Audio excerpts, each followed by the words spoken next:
Hello, નમસ્કાર, જય શ્રી કૃષ્ણ. કેમ છો બધા? આજે આપણે બનાવીશું દહીંવડા. તો દાળ તો મેં અગાઉ પલાળી દીધી હતી. કાલે વાત થઈ હતી એ પ્રમાણે કશિશને ખાવા હતા પીઝા, એટલે દાળ ને બધું મારે જે પલાળેલું હતું એ ફ્રીજમાં મૂકી દીધું હતું. એટલે હવે આજે વારો આવ્યો છે વડા બનાવવા માટે. તો હવે આપણે આ ખીરું પીસી લઈએ.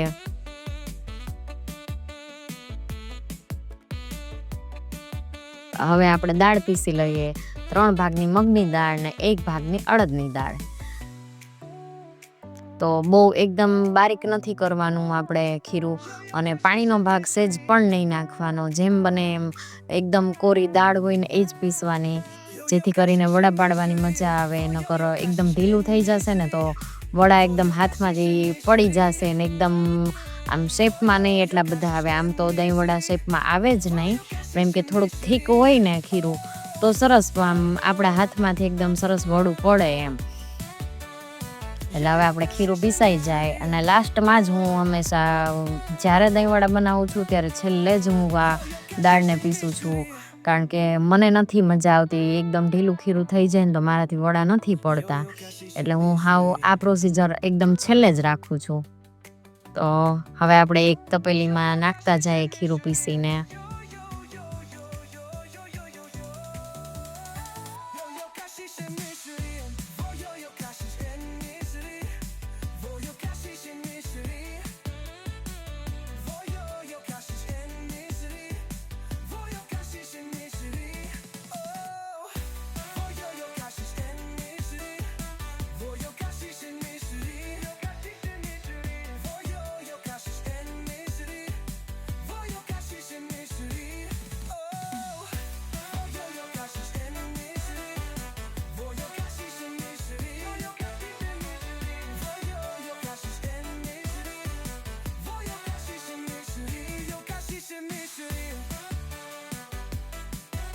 હવે આપણે દહીંવડાની સાથે ટેસ્ટફુલ ફોદીનાની ચટણી આમ તો લગભગ બધાને ભાવતી જ હોય, અને મને અમારા ઘરમાં તો બધાને ફેવરિટ છે.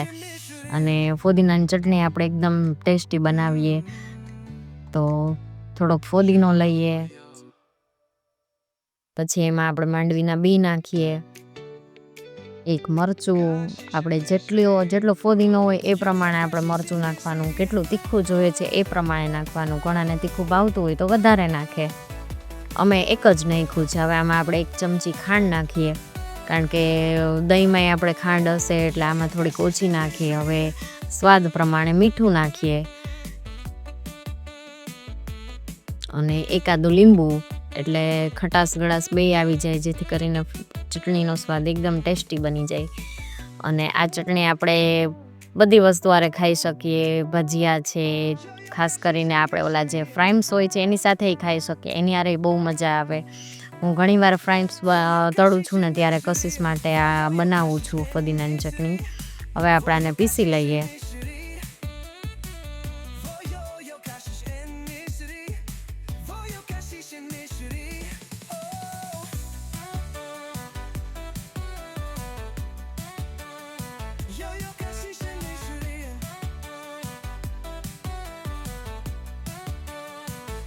હવે આપણે દાડમ ફોલી લઈએ.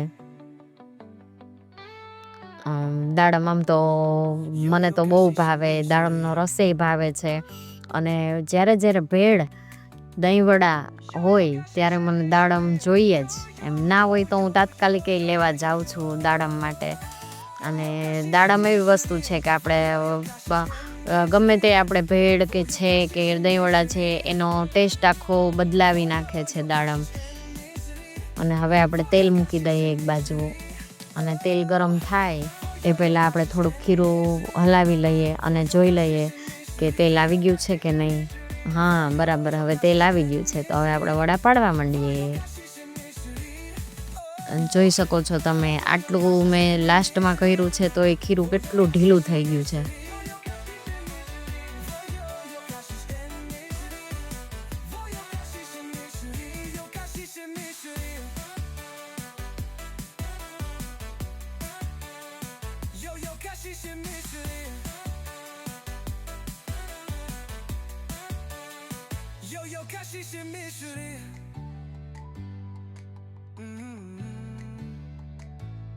તો હવે વડા તળાઈ ગયા છે અને હવે આપણે એને એક બાઉલમાં લઈ લઈએ.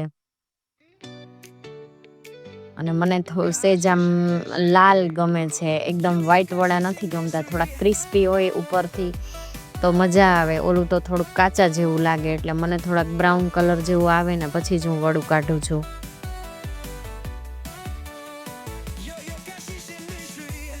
અને હવે જીરું શેકી લીધું છે મેં અગાઉ, અને તીખાની ભૂકી મેં અગાઉ બનાવી લીધી હતી, અને ખાંડનો ભૂકો અગાઉ બનાવી લીધો તો મેં. દાડમના દાણા તો તમે જોયા મેં ફોઈલાઈ. આ છે ખજૂર આંબલીની ચટણી જે મારે પડી હતી અગાઉ બનાવેલી જ. આ છે ફુદીનાની ચટણી. આ છે નાયલોન સેવ જે આપણે ગાર્નિશ માટે આપણે બધી પ્લેટ જ્યારે બનાવશું ત્યારે આ બધું ઉપરથી નાખશું, જેથી એકદમ દહીંવડાનો ટેસ્ટ મસ્ત આવે. અને મારા તો દહીંવડા ફેવરિટ છે, તમારા છે કે નહીં એ મને જણાવજો. હું આવી રીતે દહીંવડા બનાવું છું, તમે કેવી રીતે બનાવો છો એ મને જણાવજો. અને આમ જોઉં તો નાનપણથી મને દહીંવડા ફેવરિટ છે. આપણે હવે આ વડા બનાવેલા છે એ પાણીમાં નાખીએ જેથી એકદમ સોફ્ટ થઈ જાય. બારે આવી જ રીતે કરે છે ને હું આવી જ રીતે કરું છું. પલાળેલા વડા હોય એ એકદમ સોફ્ટ બની જાય છે. હવે આપણે દહીં છે ને એક અલગ નાની તપેલીમાં કાઢી અને એમાં ખાંડનો ભૂકો ઉમેરી અને એને ફીણી લઈએ, એકદમ હલાવી લઈએ જેથી દહીં છે એ મીઠું બની જાય. મને થોડુંક ઓછું મીઠું ફાવે છે એટલે હું થોડું દહીં લઈ, જેમ જોઈએ એમ જ હું લઈને હું દહીંને મિક્સ કરું છું ખાંડ સાથે.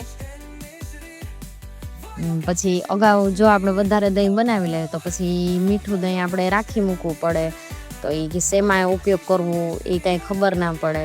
જો જેને મીઠું દહીં ભાવતું હોય તો ખવાઈ જાય, મને તો ઓછું ભાવે મીઠું દહીં, એટલે આપણે જોઈએ એમ આપણે કરીએ.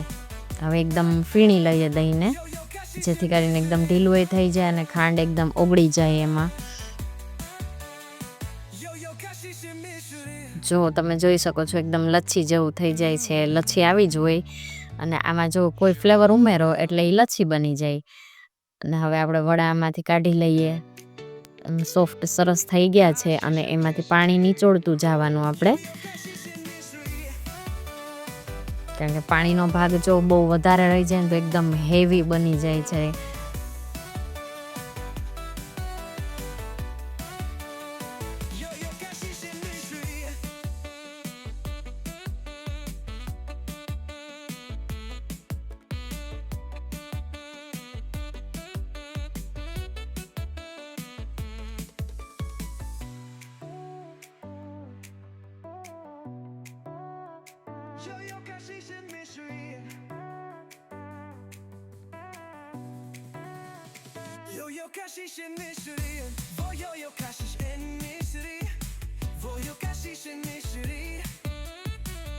તો આપણા દહીંવડા તૈયાર છે. તો ચાલો મારા દહીંવડા ખાવા. તમને મારા દહીંવડાની રેસીપી કેવી લાગી છે એ મને જણાવજો કોમેન્ટમાં. Thank you for watching.